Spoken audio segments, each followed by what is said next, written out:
अपनी बुक को जहाँ पर छोड़ा था वहीं से शुरू करेंगे, लेकिन शुरू करने से पहले कहूँगी कि आज के जो चैप्टर होगा हमारा शुरू, उसमें चैप्टर तो नहीं कह सकते, चैप्टर तो अभी पहला ही चल रहा है, काफ़ी बड़ी बुक है। तो उसमें जो वर्ड शुरू होगा आज वाली वीडियो में वो बार बार रिपीट होगा, वर्ड होगा सेक्स, बट हम उसे रिप्लेस करेंगे वर्ड काम से। बात ये नहीं कि मुझे वर्ड सेक्स बोलने में कोई दिक्कत है, लेकिन मुझे पता है आप लोगों को सुनने में ज़रूर दिक्कत होगी। दैट्स वाई कि मैं इसे चेंज कर रही हूँ, रिप्लेस कर रही हूँ वर्ड काम से, क्योंकि हमारे बच्चों को बताना चाहिए इस चीज़ के बारे में। मैं इस पक्ष में हूँ कि हमारे बच्चों को पूरी नॉलेज होनी चाहिए, हमें इस टॉपिक पे बात करनी चाहिए, क्योंकि it's a very compulsory and the base of the nature. तो बट फिर भी आप लोग अगर चाहते हैं कि आप लोगों को बुरा लगे, इसलिए मैं इसे रिप्लेस करी हूँ काम वर्ड से। हमने ये पिछली बार जो बुक छोड़ी थी ये इस पर छोड़ी थी कि गंगा अपना रास्ता बना ही लेगी, भले ही प्रकृति की कितनी बाधाएं हों। प्राकृतिक बाधाओं की बात अगर करते हैं, ठीक उसी तरह से हमने इसे कनेक्ट किया था प्रेम से, कि प्रेम भी नेचर है इंसान का, वो अपना रास्ता बना लेगा, बशर्ते कि इंसानी ऊपरी दबाव या इंसानी इंजीनियरिंग ना की जाए, इसके साथ छेड़छाड़ या किसी भी तरह की कोई अपनी अकल ना दौड़ाएं। इंसानी संस्कृति या धर्म या जिस तरह से हम पालते हैं, हमारा तरीका जो है पालने का बच्चों को, इन चीज़ों को लेके नैरो थिंकिंग रखते हैं। तो यही चीज़ है कि प्राकृतिक बाधाओं को ख़त्म किया जा सकता है, लेकिन जो इंसानों ने इंजीनियरिंग की है ना होल ह्यूमन लाइफ पे, उसे बड़ा मुश्किल है चेंज करना। कोई बिरला ही है जो इस चीज़ को समझ पाएगा और आगे सोचेगा कि हाँ, हम अपने बच्चों को ऐसे नहीं ऐसे बड़ा करेंगे, इस तरह की संस्कृति हमें नहीं चाहिए, इस तरह का धर्म नहीं चाहिए, इसके लिए बड़ा गुर्दा चाहिए। अच्छा, तो अभी आगे हम शुरू करते हैं। एग्जाम्पल के तौर पर हम कह रहे थे कि प्राकृतिक बाधाओं को अगर हम कहते हैं कि प्राकृतिक बाधाओं को क्यों तोड़ लेती हैं, प्रेम क्यों तोड़ सकता है प्राकृतिक बाधाओं को, क्योंकि अगर कोई बीज अंकुरित किया जाए और उसके ऊपर मिट्टी की परत लगा दी जाए, वो मिट्टी की परत बाधा की तरह है। हाँ, वो बाधा की तरह है, लेकिन वो बाधा ऐसी बाधाएं होती हैं जो बाधाएं उसको उभरने में, यानी कि उस बीज को अंकुरित होने में हेल्प करती हैं। ठीक उसी तरह से प्राकृतिक बाधाएं होती हैं, जैसे बच्चा छोटा है, छोटे से ग्रो करता है, तो वो चीज़ें हैं प्राकृतिक। तो प्राकृतिक बाधाएं बाधाएं नहीं हैं, कहीं ना कहीं वो हेल्प करती हैं हमें हर चीज़ को ग्रो करने में, तो उनका कोई इतना लेना देना नहीं है। प्रॉब्लम है कृत्रिम बाधाएं। कृत्रिम बाधाएं इंसानी इंजीनियरिंग, संस्कृति ये कहती है, सभ्यता वो कहती है, धर्म ये कहता है, धर्म ये नहीं कहता। इस चीज़ ये प्रॉब्लम ये चीज़ है। अच्छा जी, अभी हम शुरू करते हैं कि अगर हम कहें कि कोई बीज है, हमने उसे बोया लेकिन वो उभर नहीं पाया, तो हम गलती किस चीज़ की निकाल देते हैं? हम गलती निकाल देते हैं कि वो पौधा नहीं बन पाया, क्योंकि उसे शायद जिस ज़मीन में बोया गया वो ज़मीन उपजाऊ नहीं है, शायद उसे पानी ठीक से ना मिला हो, शायद सूरज की रोशनी ठीक नहीं मिली होगी, या फिर उसकी देखभाल करने में कहीं ना कहीं प्रॉब्लम रह गई होगी। लेकिन अगर किसी इंसान के अंदर प्रेम का फूल नहीं खिल पाया, तो हम दोष किसे देते हैं? हम दोष देते हैं इंसान को। हम ये नहीं कहते कि वो माहौल नहीं मिला होगा या फिर उसकी परवरिश वैसी नहीं हुई होगी, उसके बारे में एक बार नहीं सोचते कि हाँ, इसे भी शायद सूरज की रोशनी ठीक से नहीं, इन द केस सूरज की रोशनी के बारे में सच में बात नहीं हो रही है कि इसका पालन पोषण ठीक से नहीं हो पाया होगा, हम ये नहीं सोचते हैं। ये नहीं सोचते कि शायद इसके कल्चर में कोई प्रॉब्लम होगी, संस्कृति में कोई प्रॉब्लम होगी, हो सकता है धर्म इसे अवरुद्ध कर रहा था। ये नहीं सोचते, उसे दोष नहीं, तब दोष देते हैं हम इंसान को, और बीज के मामले में दोष किसे देते हैं? उस माहौल को। तो ये कहीं ना कहीं चीज़ें कन्फ्लिक्ट करती हैं। अच्छा, अब मैं आपसे कहना चाहती हूँ, मैं नहीं कहना चाहती, मतलब बुक कहना चाहती है कि जो बुनियादी बाधाएं हैं वो आदमी ने खड़ी की हैं। प्रेम की गंगा तो बह सकती है, परमात्मा के सागर तक पहुंच सकती है, और आदमी बना इसलिए है कि वो बहे, वो प्रेम को बहाए और परमात्मा तक पहुंच जाए, लेकिन हमने बाधाएं खड़ी करती हैं। पहली बात, आज तक मनुष्य की सारी संस्कृतियों ने काम का यानी कि वासना का विरोध किया है। इस विरोध ने मनुष्य के भीतर के प्रेम के जन्म की संभावना ही तोड़ दी है, नष्ट कर दी है, बर्बाद कर दी है। क्योंकि सच्चाई ये है कि प्रेम की सारी यात्रा का प्राथमिक बिंदु काम है, और ये सच है। अगर आप ध्यान से और सारे एग्जाम्पल और सारी बातें सुनेंगे तो आप भी मानेंगे कि हाँ, ये सच है। प्रेम की यात्रा का जन्म और गंगोत्री जहाँ से पैदा होती है वो है काम। उसके सब दुश्मन हैं, सभी संस्कृतियाँ, सभी धर्म, सारे गुरु, सारे महात्मा तो गंगोत्री पर चोट कर दी, यानी कि चोट करती है उस प्रारंभिक अवस्था पर। वो प्रारंभिक अवस्था यानी कि काम, तो काम के विरोध में ही सारे के सारे खड़े हो गए, उसे ही अवरुद्ध कर दिया है, उसको ही पाप बता दिया, अधम बता दिया, जहर बता दिया। हमने सोचा भी नहीं कि काम की ऊर्जा ही अंत में प्रेम में परिवर्तित हो जाएगी, रूपांतरित हो जाएगी। प्रेम का जो विकास है वह काम की शक्ति का ट्रांसफॉर्मेशन है, और वह उसी का रूपांतरण है। अभी जो रीलें चल रही हैं इंस्टाग्राम पे, आपने भी देखी होगी और ध्यान से सुनी होगी। उसमें क्या कहा जाता है कि जो काम है वो प्रेम का प्राथमिक चरण है, ये कहा जाता है, और यही ट्रांसफॉर्म होकर प्रेम में कन्वर्ट होता है। फॉर एग्जाम्पल, एक कोयला अगर पड़ा हो और आपको कभी ख्याल नहीं आएगा कि कोयला ही रूपांतरित होकर हीरा बन जाएगा, ठीक उसी तरह से काम ही परिवर्तित होकर प्रेम बन जाएगा। हीरे और कोयले में कोई बुनियादी फ़र्क नहीं है। जैसे प्रेम में और काम में अगर उनकी बुनियाद देखी जाए तो कोई बुनियादी फ़र्क नहीं है। हीरे में भी वही तत्व, अगर आप केमिकल के तौर पे यानी कि केमिस्ट्री के हिसाब से देखें तो हीरे और कोयले में दोनों के जो तत्व होते हैं वो समान होते हैं। कोयला हज़ारों वर्षों की प्रक्रिया से गुजर कर हीरा बन जाता है। ठीक इसी तरह से काम जब अपने अंतिम चरण में पहुंच जाएगा उस गहन अंधकार में, तो एक चिराग की रोशनी की तरह निकलकर प्रेम के रूप में बाहर आता है। लेकिन कोयले की कोई कीमत नहीं है। उसे कोई घर में रखता भी है तो ऐसी जगह रखता है छुपाकर, जो दिखाई भी ना पड़े। काम के साथ भी यही है, काम और कोयला एक जैसा है, अगर एग्जाम्पल लगा के चले तो। और हीरे को लोग अपने गले में हार बना के लटका के चलते हैं, सबको दिखाते हैं कि देखो मैंने हीरा पाया हुआ है, ठीक है, कि मेरे को प्रेम है, मतलब प्रेम को ऐसे सजाते हैं लोग। लेकिन प्रेम निकला कहाँ से है, ये बुनियादी चीज़ समझने वाली है। हीरा और कोयला एक ही है, लेकिन कोई दिखाई नहीं पड़ता कि इन दोनों के बीच में अंतर संबंध है, एक यात्रा है। कोयले की शक्ति ही हीरा बनती है। अगर आप कोयले के दुश्मन हो जाओगे, अगर आप काम के दुश्मन हो जाओगे, तो आपको कुछ भी दिखाई नहीं पड़ेगा, तो हीरे की तो पैदा होने की संभावना ही खत्म हो जाएगी। अगर आप काम के दुश्मन हो गए तो आप प्रेम को कभी नहीं जान पाएंगे, प्रेम को कभी पैदा नहीं कर पाएंगे, क्योंकि कोयला ही हीरा बन सकता था। काम की शक्ति ही प्रेम बनती है, लेकिन उसके विरोध में दुश्मन खड़े हो गए हैं। अच्छे आदमी उसके दुश्मन है, जो कहते हैं सबसे बढ़िया आदमी है, बेहतरीन महात्मा है, वो उसके दुश्मन खड़े हो गए हैं। उसके विरोध ने प्रेम के अंकुर को फूटने भी नहीं दिया, काम के विरोध ने प्रेम के अंकुर को फूटने भी नहीं दिया। जमीन से प्रथम से पहली सीढ़ी पे उसे नष्ट कर दिया गया है, क्योंकि यही बोल दिया गया काम तो अधम है, पाप है। फिर वह हीरा नहीं बन पाता। कोयला, क्योंकि उसके बनने के लिए जो स्वीकृति, जो विकास चाहिए था, उसको रूपांतरित करने की जो प्रक्रिया चाहिए थी, उसका सवाल ही नहीं उठता। वो दी ही नहीं गई, वो प्रक्रिया हुई ही नहीं है कि वो प्रेम में कन्वर्ट हो जाए। इसके सारे दुश्मन हो गए, जिसके सभी शत्रु हो गए, जिससे एक द्वंद्व की स्थिति बन गई, एक लड़ाई की, एक कॉन्फ्लिक्ट की, जिसे हम निरंतर लड़ने लगे हैं। पहली तो बात समझ ही नहीं आता क्या काम अच्छी चीज़ है कि बुरी चीज़ है। हम खुद ही इन्हीं सवालों में उलझे रहते हैं।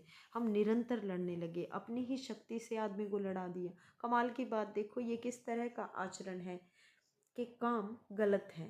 अगर काम गलत है तो ईश्वर इंसान को काम दे के ज़मीन पे क्यों भेजता, क्यों बनाता इंसान काम क्यों दे के भेजता है? क्यों इंसान, हर इंसान में काम डाला जाता है, क्यों?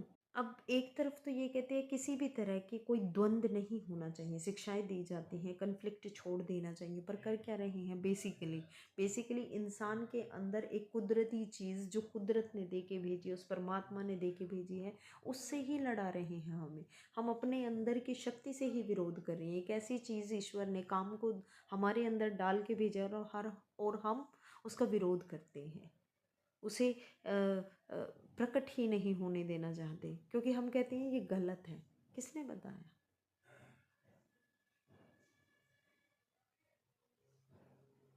मन जहर है तो मन से लड़ो, जहर से तो लड़ना पड़ेगा।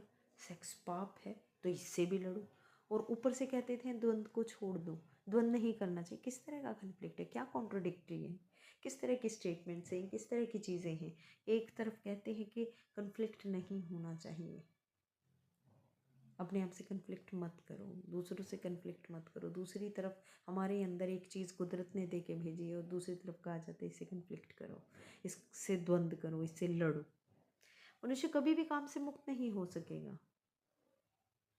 काम उसके जीवन का प्राथमिक बिंदु है, उसी से उसका जन्म होता है। परमात्मा ने काम की शक्ति को ही सृष्टि का मूल बिंदु स्वीकार किया है, और ये सच है। इसके एग्जाम्पल दिए जाएंगे। परमात्मा जिसे पाप नहीं समझ रहा, महात्मा उसे पाप बता रहे हैं। अगर परमात्मा उसे पाप समझता तो परमात्मा से बड़ा पापी इस पृथ्वी पर, इस जगत में, इस विश्व में कोई भी नहीं है। फूल खिला हुआ दिखाई पड़ रहा है, कभी सोचा है कि फूल के खिल जाने का कारण भी एक काम की प्रक्रिया है? फूल में क्या है? उसके खिल जाना कैसे संभव हुआ? उसके खिल जाने में कुछ भी नहीं है, वो बिंदु हैं पराग के, स्पर्म के, वीर्य के कण, जिन्हें तितलियां एक जगह से उठाकर दूसरे जगह डाल देती है और नए नए फूलों को जन्म देते हैं। नए नए फूल खिल कर आते हैं और हम उन फूलों को तोड़कर ईश्वर के चरणों में चढ़ाते हैं। वो भी एक काम की प्रक्रिया है। जब प्रभु ने सृष्टि के शुरुआत से वो चीज़ स्वीकार की है, बना के भेजी है, तो उसका कन्फ्लिक्ट क्यों?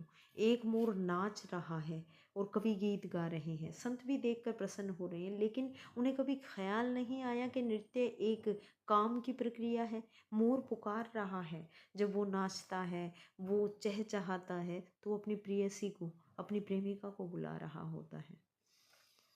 वह नृत्य किसी को रिझाने के लिए है। पपीहा गीत गा रहा है, कोयल बोल रही है, और सबसे बड़ी बात, जब एक आदमी और एक औरत जवान होते हैं तो ये भी एक काम की प्रक्रिया है। ये एक सेक्सुअल एनर्जी होती है, एक सेक्सुअल एनर्जी है जो वो ग्रो हो रही है, तब वो विकसित होते हैं, तभी वो रूपांतरित होते हैं। तो ये कुदरती प्रक्रिया में ही शामिल है। ये सब का सब काम की अभिव्यक्ति है, काम की ही अभिव्यंजना है।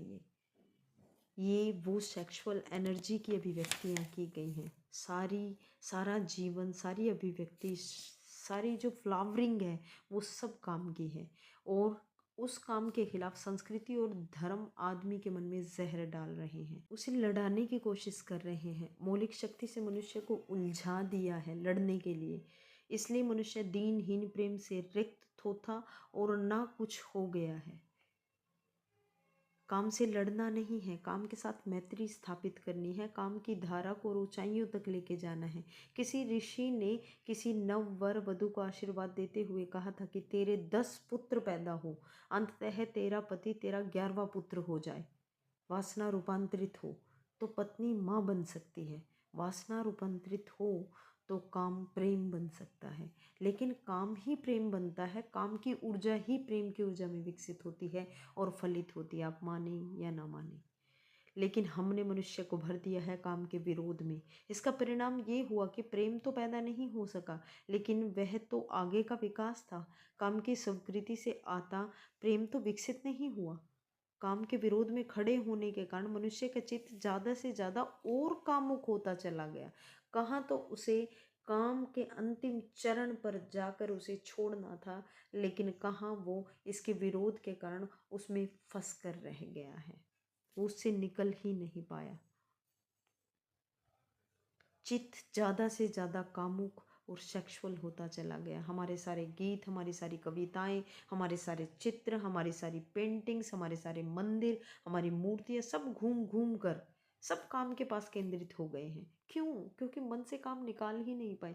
क्योंकि किसी भी चीज़ से अगर मुक्ति पानी है तो उसे लड़ा नहीं जाता, उसे स्वीकार किया जाता है। हमारा मन, और जिस चीज़ को हम लड़ेंगे वो उतनी ज़्यादा गहरी होती चली जाएगी, उतनी ज़्यादा। ये मैं नहीं कह रही, ये हमारी बुक बोलती है जो मैंने पढ़ी है। ओशो रजनीश ने ये खुद अपने मुंह से बोले गए शब्द हैं और एक एक शब्द को इस बुक में लिखा गया है, वर्णित किया गया है। हमारा मन ही सेक्स के आसपास केंद्रित हो गया है और इस जगत में कोई भी पशु मनुष्य की भांति कामुक नहीं है। मनुष्य 24 घंटे कामुक हो गया है, उठते बैठे सोते जागते सब कुछ काम का हो गया है। काम बोले सेक्सुअल हो गया है, उसके प्राण में एक घाव हो गया है उस काम का विरोध करने के कारण, काम से दुश्मनी करने के कारण, उसे शत्रुता करने के कारण। जो जीवन का मूल था उससे मुक्त तो हुआ नहीं जा सकता था, लेकिन उससे लड़ने की चेष्टा में सारा जीवन उसी के इर्द गिर्द घूम गया, सारा रुग्ण हो गया। और यह जो मनुष्य जाति इतनी ज़्यादा कामुक दिखाई पड़ती है, आपको पता है ना कि जितनी पोर्न फिल्म्स यहाँ पे देखी जाती हैं कहीं नहीं देखी जाती इंडिया में। और मैं पाकिस्तान का तो नहीं कह सकती, पर पोर्न मूवीज़ सबसे ज़्यादा इंडिया में देखी जाती हैं। शायद पाकिस्तान नंबर 1 पे हो और इंडिया 2 पे। आप गूगल करके चेक कर लेना कि सबसे ज़्यादा पोर्न वीडियोस कहाँ पर देखी जाती हैं। कितना काम से भरा हुआ है, मुक्त होना था इससे, लेकिन इससे लड़ बैठा है तो इसी में फंस के रह गया है, इसी में रुग्ण होता चला गया है। कितना मतलब सारा जीवन वेस्ट कर दिया इसी चीज़ के पीछे। इसके पीछे तथाकथित धर्म और संस्कृति का बुनियादी हाथ है, क्योंकि हमें इस हमारे धर्म और संस्कृति इससे बचना सिखाते हैं, इसका विरोध करना सिखाते हैं, जिसकी वजह से इसी में फंस के रह गए हैं हम। इसके पीछे बुरे लोगों का नहीं, सज्जन और संतों का हाथ है। प्रेम के विकास की कोई संभावना नहीं है जब तक साधु संतों के अनाचार से मुक्त नहीं हुआ जाता। और इस पर वो एक एग्जाम्पल देते हैं। एक छोटी सी कहानी फिर शुरू होती है और हम इसे ज़रूर पढ़ेंगे, क्योंकि ये कहानी मुझे बड़ी पसंद है। क्योंकि ये हंस पेट दर्द हो जाता है मेरा इस कहानी को पढ़ के, हंस हंस के। एक फ़कीर अपने घर से निकला था, किसी मित्र के पास जा रहा था। निकला कि घोड़े पर उसका चढ़ा हुआ एक बचपन का दोस्त घर आकर सामने खड़ा हो गया। उसने कहा कि दोस्त, तुम घर पर रुको, मैं वर्षों से प्रतीक्षा करता था कि तुम आओगे तो बैठेंगे और बात करेंगे, लेकिन मेरा दुर्भाग्य देखो, मुझे किसी और मित्र से मिलने जाना है। मैं वचन दे चुका हूँ, अब मुझे जाना पड़ेगा। घंटे भर में मैं जल्दी लौट आऊँगा, तब तक तुम मेरे घर में विश्राम करो। और उसके मित्र ने कहा कि मुझे तो चैन नहीं है। अच्छा होगा, मतलब मुझे अच्छा नहीं लगेगा मैं घर पे अकेला रुकता हूँ तुम्हारे, अगर अच्छा होगा कि मैं तुम्हारे साथ ही चल पड़ता हूँ। लेकिन उसने कहा कि मेरे कपड़े सब गंदे हो गए हैं धूल से, रास्ते की इतना गंदगी थी, धूल थी, तो ये काफ़ी गंदे हो गए हैं। अगर तुम्हारे पास कोई अच्छा सा कपड़ा हो तो प्लीज़ तुम मुझे दे दो। अब बात क्या आती है, ये एग्जाम्पल है कि हम जिस चीज़ को जितना दबाते हैं वो उतने उग्र रूप से उभर कर बाहर आती हैं। तो चलिए शुरू करते हैं दोबारा से। धूल से रास्ते की, मेरे सारे कपड़े गंदे हो गए हैं, तुम मुझे कोई अपना अच्छा कपड़ा दे दो तो मैं पहन लूँगा और तुम्हारे साथ चल पड़ूँगा। निश्चित था उस फकीर के पास किसी सम्राट ने एक बहुमूल्य कोट दिया था और एक पगड़ी और धोती दी थी, तो वो रखी हुई थी, उसने संभाल के रखी थी। कभी ज़रूरत पड़ेगी तो इसे पहन लूँगा। तो कभी ज़रूरत तो पड़ी नहीं अभी तक उसे, तो ठीक है, वो निकाल के ले आया खुशी में। मित्र ने उसे पहन लिया, तो पहनने के बाद बंदे को लगा कि ये तो बड़ा सुंदर लग रहा है। थोड़ी सी इच्छा हुई तो इच्छा भी वाजिब थी, क्योंकि जो जिसके कपड़े थे वो थोड़ा फ़कीर नज़र आ रहा था, लेकिन जिसने पहन लिए थे थोड़ा सम्राट जैसा लग रहा था। बहुमूल्य कोट था, बड़ी महंगी पगड़ी और धोती थी, शानदार जूते थे।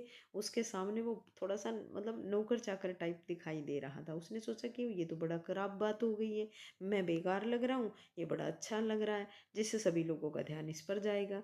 पर किसी बात का अगर पर मुझ पर किसी का भी ध्यान नहीं जाएगा। अपने ही कपड़े, और आज अपने ही कपड़ों के कारण मैं दीनहीन लगूँगा। यानी कि मेरे कपड़े हैं, मेरे ही कपड़ों के कारण मैं दीनहीन दिखाई दूँगा। तो उसने फिर बार-बार अपने मन को समझाया कि मैं फ़कीर हूँ, मुझे आत्मा परमात्मा की बात करनी चाहिए, और क्या रखा है कपड़े में, पगड़ी में, छोड़ो, रहने दो, पहनने दो, कितना फ़र्क पड़ता है मैं जैसा भी दिखता हूँ। लेकिन जितना भी वो समझाने की कोशिश करता कि पगड़ी में क्या रखा है, कोट में क्या रखा है, उसके मन में वो बात उतनी ही ज़ोर से घूमने लगती। मित्र उससे कहने लगा, मित्र उससे किसी तरह की बातचीत करने लगा। तो वो ऊपर से तो उस बात का जवाब देता रहा, लेकिन दूसरी तरफ उसके मन में ये चीज़ बार-बार घूमती रही कि मैं बड़ा बेकार लग रहा हूँ, ये तो बड़ा सुंदर लग रहा है। फिर उसके बाद भीतर उसे बस कोट और पगड़ी की पड़ी हुई थी। रास्ते पर जो भी आदमी देखता और उसको कोई ना देखता। अब सबकी नज़र उसकी तरफ पड़ रही थी कि ये दीनहीन में है, और ज़्यादा नज़र पड़ रही थी उसके दोस्त की तरफ जिसने उसके बड़े सुंदर से कपड़े पहने हुए थे। तो वह बड़ी मुश्किल में पड़ गया कि आज तो ये मुझसे भूल हो गई, और ये भूल मैंने अपने ही हाथ से कर ली। जिनके घर जाना था वहाँ पहुँचा, जाकर परिचय दिया कि मेरे मित्र हैं जमाल, बचपन के दोस्त हैं, बहुत प्यारे आदमी हैं।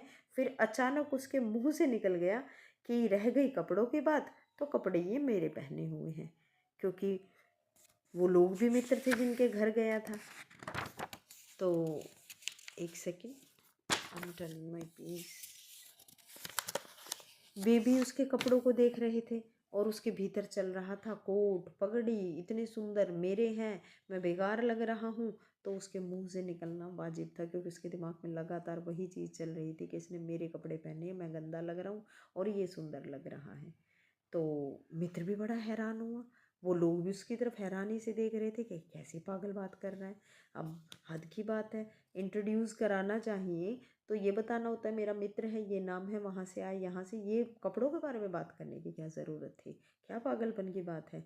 तो वो फिर थोड़ा मन ही मन पछताया कि ये बात तो मेरे से गलत हो गई, मुझे नहीं मतलब बताना चाहिए था। तो वो फिर उससे अपने दोस्त से माफ़ी मांगने लगा, यार मेरे से गलती हो गई है, मैं हैरान हुआ कि मुझसे ये निकल कैसे गया। उसने कहा कि कोई बात नहीं, ज़बान की चूक हो गई तो मुझे माफ़ कर दो। हालांकि ज़बान की चूक कभी नहीं होती, भीतर जो कुछ चलता है तो वो कभी कभी मौके बेमौके ज़बान से निकल जाता है, चूक कभी नहीं होती है। तो माफ़ कर दो, भूल हो गई, कैसे ख़्याल आया कुछ समझ नहीं आ रहा था कि मैंने बोल कैसे दिया। हालांकि पूरी तरह समझ आ रहा था कि मेरे मन में लगातार ये चल रही थी बात।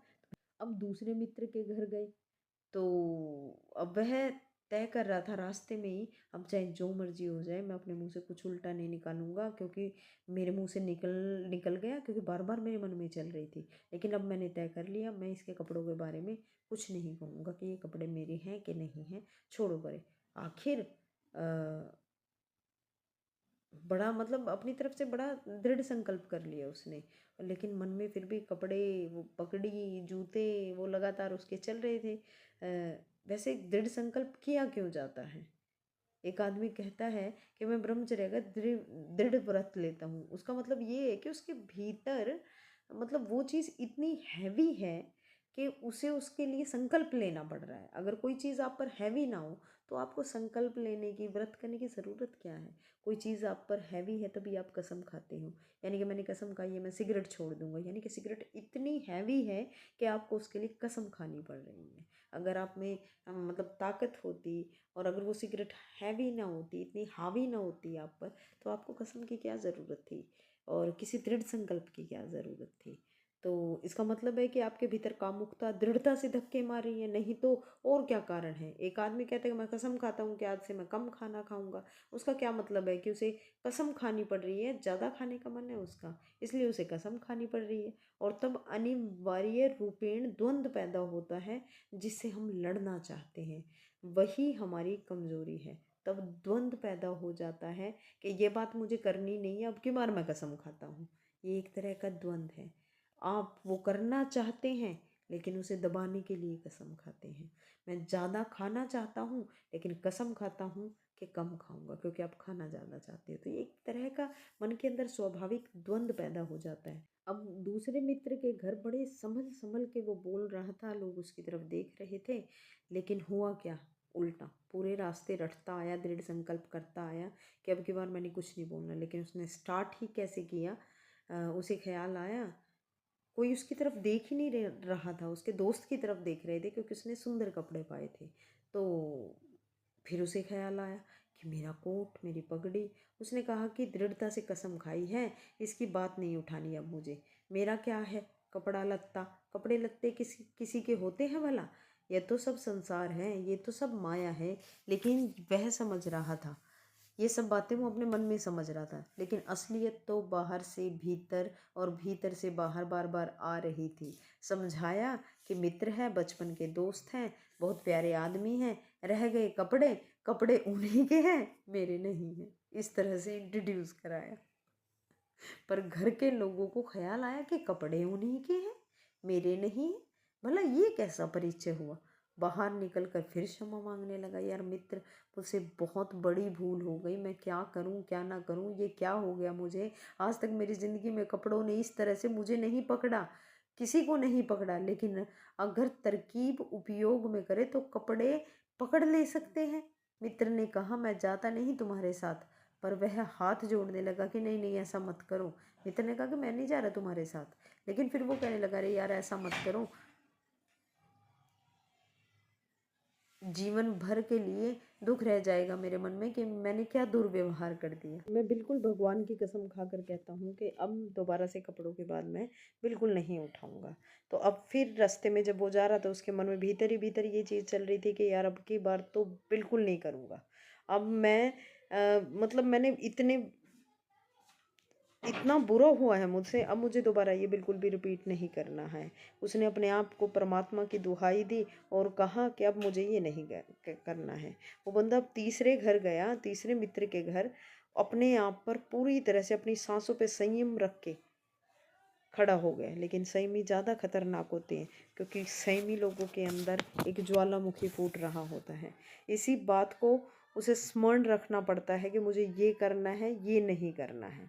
अब जब वो तीसरे बंदे के घर गया तो उसने अपनी सांसों को रोक लिया और कहा कि अब कसम खाता हूँ कि मैं ऐसा नहीं करूँगा। फिर उसके माथे से पसीना चू रहा था, बड़ी मेहनत करनी पड़ रही थी उसे सच छुपाने के लिए। मित्र डरा हुआ था, मित्र को था कि देखते हैं अब की बार ये मुझे कैसे इंट्रोड्यूस कराता है। उसकी नसें खींची हुई थी, वो एक एक शब्द बड़े संभल संभल के बोल रहा था। उसने बोला, बड़े पुराने दोस्त हैं, बहुत अच्छे आदमी हैं। एक क्षण को वो रुका, जैसे ही भीतर से कोई जोर का धक्का आया हो, सब वहीं पर बह गया, बाढ़ आ गई, वो सब हो गया जो वो करना नहीं चाहता था। उसने कहा कि रह गई कपड़ों की बात, मैंने तो कसम खा ली है कि मैं कपड़ों की बात ही नहीं करूँगा। ये तो उस आदमी के साथ हुआ, लेकिन रियलिटी बिल्कुल यही है। जिस चीज़ को जितना ज़्यादा दबाया जाता है वो चीज़ उतनी ज़्यादा उभर कर आती है। इस पर हम कल फिर बात करेंगे अपनी नेक्स्ट वीडियो में। आज के लिए इतना काफ़ी है। So thank you so much देखने के लिए। लाइक, शेयर और सब्सक्राइब करना। मुझे नहीं लगता कि इस बुक को पढ़ने के लिए मुझे ये कहने की ज़रूरत होनी चाहिए, पर फिर भी कहूँगी कि बेल आइकन दबा देना मेरी नेक्स्ट वीडियो के लिए, और प्लीज़ लाइक, शेयर और सब्सक्राइब करना। आज थोड़ा रिलैक्स वे में पढ़ रही हूँ मैं बिस्तर में हूँ, क्योंकि मैं काफ़ी थकी हुई हूँ, बाहर से आई हूँ मैं। So thank you so much. Video बनाने का मन बहुत था मेरा, फिर मुझसे रुका नहीं गया, मुझे लगा चलो बिस्तर में बैठ के ही बना लेती हूँ, बनाऊँगी। Okay bye.